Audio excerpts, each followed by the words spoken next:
Hi, I'm Tracy Sofra and welcome to the Women of Wealth podcast. I want to talk about barriers to self-care that impact your finances. Yes, self-care and finances generally don't go hand in hand when we talk about self-care, does it? A lot of the time we talk about mental health in terms of self-care. We talk about physical health and nutritional health, but never does the conversation come around to financial health when we're talking about self-care.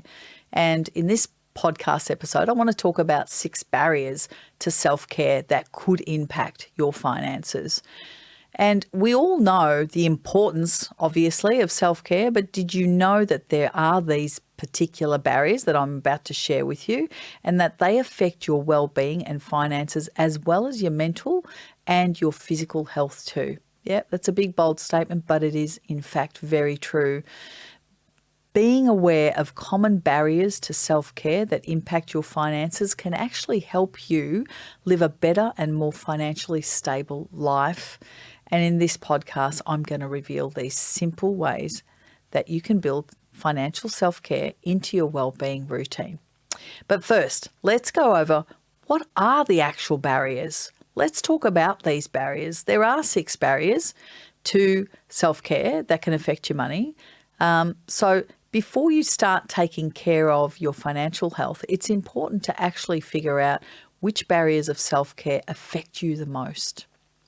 Some people may experience all the barriers that I'm going to discuss in this podcast, and some may relate to 1 or 2. That's okay. But let's dive in and start exploring the barriers to self-care that may be preventing you from managing your money effectively. The first one, of course, is overspending, isn't it? We've all done it, right? Spending money that you don't have is typically caused by impulse buying. Yeah, it's a common barrier to self-care that may make you feel better in the short term, but I promise you it will damage your financial health in the long term. Continuous overspending, impulse buying based on whatever emotion is going on at the time is not good for your long-term financial health by any means. Do you know that Aussies typically make 12 impulse purchases a year? So that's once a month, right? Which costs on average about $276 per month. Imagine putting that $276 per month towards an investment strategy and what the power of compound could do on that over the long term. If overspending is an area of your finances that you want to focus on, here are some great ways to help you stop spending money. Okay, rule number 1, plan your purchases with a shopping list. For example, if you're going to the groceries, just don't go mindlessly to the groceries. Have a look at what's at home, get your list, write down what's required, and try and walk past the impulsive side of yourself depending on what aisle you're going down. Yeah, plan your purchases with a shopping list. Try and use cash instead of cards. You see, the psychology around tapping with a card, because there's no exchange of cold, hard cash in your hot little hands, is there? Try this one time. I've done this multiple times and it's quite a different experience. If you're buying something for $100, try and part with $100 cash as opposed to tapping with a card and see what that feels like. It will make you think twice as to whether you really want it or need it. Open a savings account that doesn't allow you to make early withdrawals.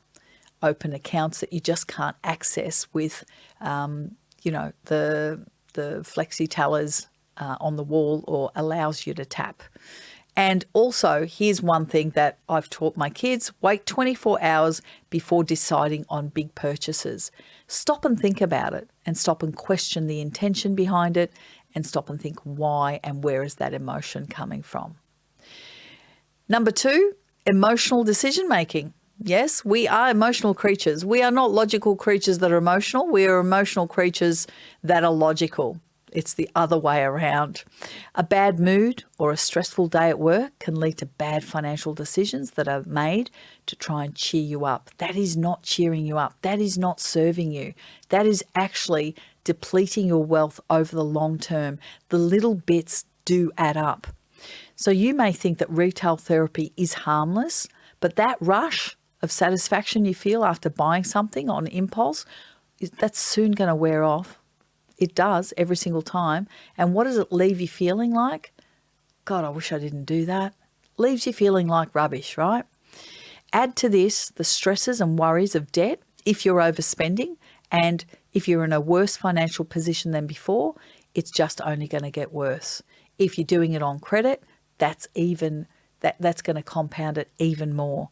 So instead, look for alternative ways to spend your time as part of your financial self-care habit. Yeah, this could be things like going for a walk, reading your book, reading a multitude of books, listening to music, or doing something else that you enjoy. Find things that you enjoy and that doesn't center around spending money mindlessly, particularly on credit cards or using that special cash that you should not be parting with. There are plenty of ways that you can avoid shopping that does not involve overspending your hard-earned money. There definitely is. Also, get to setting some goals, right? So creating goals is key, absolute key to financial success and self-care routine. And it's great for good financial health. Did you know that we are 42% more likely to meet a goal simply by writing it down? I know you've all heard this. Probably the numbers change over time, but writing goals, writing them down, makes them real, gets them out of your head. Sharing them with someone you trust is even better, and it commits you to that goal. So barriers to self-care and your finances could be changed just by writing goals down, yeah? Whether you want to lower your debt, say you want to save for a deposit on a property, or you want to top up your emergency fund, take 10 minutes out of your busy day, out of your schedule, yeah, and focus your mind and motivate yourself to set goals so you can smash them and don't get derailed by impulse buying, by emotional spending, yeah, by overspending. Don't forget to make sure your goals are meaningful and make sure they're achievable. Don't set goals that you think you should have because everybody else has it. That's what I mean by the word meaningful. Make sure it's meaningful for you. Make sure it is aligned with who you are, and make sure they are achievable within the resources that you have and the time frame that you have. But setting goals is so powerful. Like coming back to, yes, I said, number one was overspending, which happens, emotional decision making. It's both one of the same, but setting financial goals is quite different in that it will quantify and it will solidify on a piece of paper of where you want to go and what you want to achieve. So set the goal. Let's say you want to buy a property and the property is worth whatever it's worth, and you need, $50,000 to put towards that. Set up a separate account for that, start saving towards that, get your cash flow in order to support that. And every single time, I promise you, when you go to want to overspend, when you've had a tough day and you want to do an emotional spending, you're going to stop and go, oh, I'm taking away from that goal that means so much to me. When it's meaningful, it will stop you in your tracks and it will allow you to kick those things in the butt, if you like, basically. So setting goals is really, really powerful. The fourth thing I'm going to share with you here is failing to understand your needs is another one. Knowing and responding to your needs is the key to leading a fulfilled life. Now, we don't usually talk about needs and knowing them and fulfilling them, but our basic needs are directly linked to our finances, are they not? Because they have an economic currency. We have to pay for them. So, for example, if you need a house, you need that for shelter, right? So how do we identify your needs? Try writing a list of activities that fulfill your physical and personal needs, such as exercising, spending time with friends and family. If there are any expenses associated with your needs, make a note of this for budgeting purposes, which we'll talk about a little bit later. So making sure that you understand what these needs are and making sure you're documenting them because they do have a financial requirement, and we're going to talk about how they fit into the budget further on in this podcast. Putting other people first. How many of us are guilty of doing that? As a caregiver or a parent, it's natural to put everyone else's needs before your own, but it can take its toll on your well-being and your finances. whilst putting a dependence need first is a not negotiable. We understand that. Young children, they need to be fed, they need to be clothed, they need to go to school. We understand all of that. It's still important to take time over and above that for yourself so you can meet your own financial goals. It doesn't have to be all or nothing. It can coincide and run parallel to each other.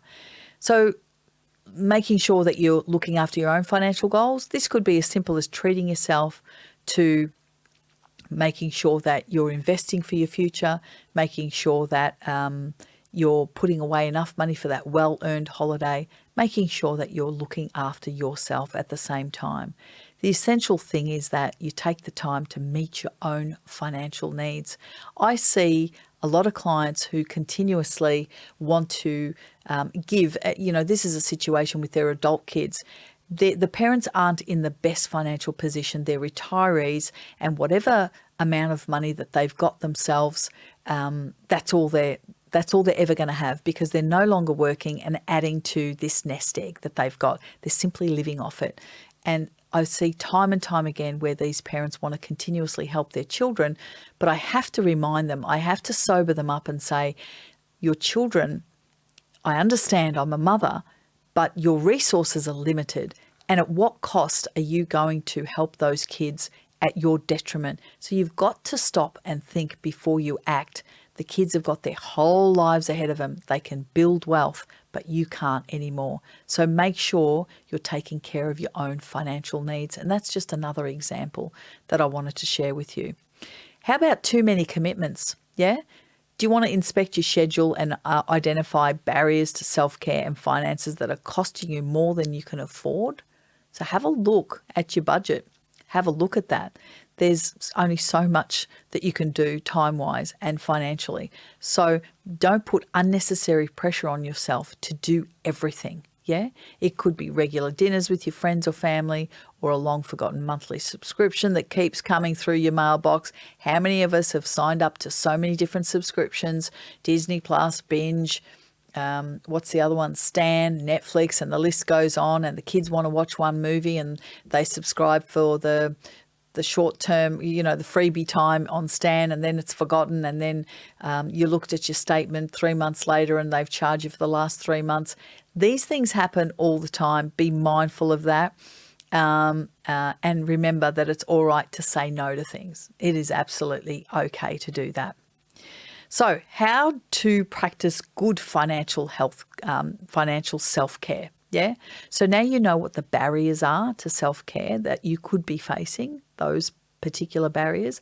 Let's look at how to take care of yourself financially. You're probably well aware of how to take care of yourself physically and mentally. There is a lot of information out there about that, and a lot of focus on particularly mental health. But financial self-care practices can leave you feeling empowered and in control of your future. And that's got to have a ripple effect of your mental health and certainly your physical health. So it really goes hand in hand. Being financially stressed out is not going to help your mental health. So I would hazard a guess and dare to say that financial health care or self-care is probably at the top of the list because it flows on to the other two.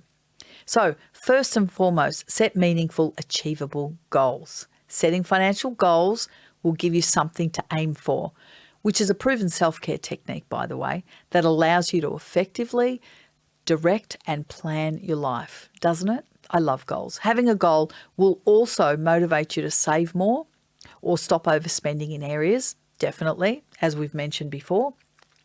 And I want you to ask yourself the following questions when you're setting goals, right? What are your short-term goals? Because you can have short-term, long-term. Do you need a car or do you want to go on a holiday? What are your intermediate goals? For example, buying a house. And what are your long-term goals? Funding your children's education or retirement? What are these goals? And they can be you can put numbers to this. So short-term, 0 to 2 years, intermediate, 5 to 7, and long-term 7 plus, or 5 to 10 could be the intermediate, and 10 plus could be the long-term goals. So the practical way to have self-care for financially is set these meaningful and achievable goals. Once you've done that, regularly check your bank balances. This is really important. Don't regularly check your shares, but definitely check your bank balances. I have to say that because a lot of people don't check their bank balances, which is actually more important than checking the share portfolio day to day. If you are, I'm just digressing here for a minute, but I want to make that comparison for you. When you have a share portfolio or investments as such, because they're long-term investments, day to day is not really going to matter unless you're about to retire. Yeah. So people tend to do that more than check their bank balances. And your bank balance is the here, the now, the immediate, and what's really important, and going to help you manage your cash flow. So you may think that keeping a close eye on your bank balance is stressful. That's kind of like putting your head in the sand, but it's more stressful than not checking your balance, isn't it? Not knowing. Yeah? It definitely not. Definitely not. It's more stressful than not checking it, without a doubt. The benefit of regularly checking is that you can spot any unusual activity and nip it in the bud, or changes that you weren't expecting. You need to be all over it. You need to be checking it. So whether it's your credit card, if you're using a credit card, or any other transactional balance bank accounts, you should be checking them on a daily or weekly at least. You may also it may also help you feel more in control, without a doubt, give you a sense of accomplishment and control, and knowing that you're getting there. And you can factor some time, which you should, to look through your outgoings as part of your Sunday night self-care routine. Mightn't be Sunday, might be Friday. You choose your date, but build that into a routine that will serve you, and that will become a habit for you. You may be shocked to see how effective and how satisfying it is once you're in control and once you know what the end game is and what the end goal is. Then number 3, budget smartly to avoid barriers to self-care. We're all aware that budgeting is the key to financial success. I talk about this all the time. And if you've been listening to my podcast, you would know that. But what is the best way to plan for spending? Essentially, let me tell you, you need to know all of your income and expenses. It's pretty straightforward. It's called a budget. I call it cash flow analysis. You can either use a simple pen and paper, a spreadsheet, or a budgeting app, depending on your preferences. There's a multitude of options. If you find that you have more money going out than coming in, try not to panic. At Wow Women, we can show you plenty of money saving tips to get your spending back under control with our Money Mentor program. But you need to nip that in the bud immediately, because if you are spending more than what is coming in, what that actually means is you are actually living off debt, or you are eating away savings, because the shortfall has to come from somewhere, and you want to get that. You want to put a stop to that as soon as possible. Number 4, only borrow what you can afford. Yeah. Many people need to borrow money at some stage of their lives. We all do, okay? It's not like we have, if a home costs $650,000, it's not like we've all got $650,000 sitting in the bank account. But it's not always a bad thing if you use the right type of credit and can afford the monthly repayments. It's really, really important. So bad debt happens when we want things that we can't wait or save for, yeah? So discretionary spending on credit cards, going and getting loans for things that we don't necessarily need but want and can't wait to save for.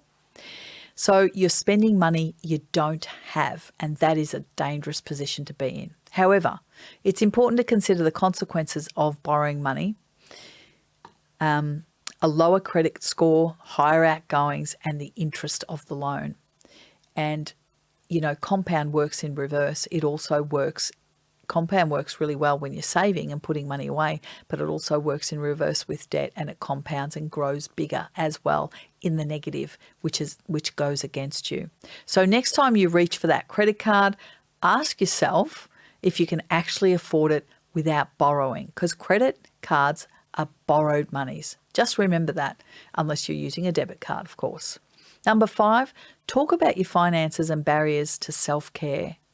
By talking through your finances, you can break down one of the most common barriers to self-care and make wiser decisions that will improve your financial health. Talk to one or more people that you trust in your life that will support you in this, talking about it, getting it out in the open, making it real, understanding that it's only then that you can progress forward is the perfect first step to move forward. You can talk to one of our money mentors at Wow Women. They would love to hear all about your barriers to self-care and how they can help you. They specialise in this. I've got an array of people there that do this job brilliantly. The key here is to speak about money worries out aloud so you can start to plan how to take back control. So barriers to self-care and finance can be overcome using these ideas without a doubt. Financial self-care leads to long-lasting wellness regardless of how much money you earn, without a doubt. It's not about how much money you earn or how much money you have. It's about having that financial self-care and having those rituals that I just spoke about. At Wow Women, we can help you create a sustainable financial self-care plan to help you reach your self-care and financial goals. Just like any other form of self-care, you'll feel so much better once you do it. Now, you can run a bath with some candles and start taking care of yourself and your finances. Remember, self-care is not selfish by any means. And if anyone says it's selfish, they've got the wrong idea. If this is something you are currently struggling with and wanting to achieve in your life to progress forward and having these barriers holding you back from progressing in your own financial life and feeling stressed, you can certainly book a call with one of our money mentors. Simply go to wowwomen.com.au, click the link to our programs, and best of all, the call is free. Please subscribe to our podcast on your favourite podcast platform, and please check out all of our other episodes that may be of great interest to you. Thank you for joining me.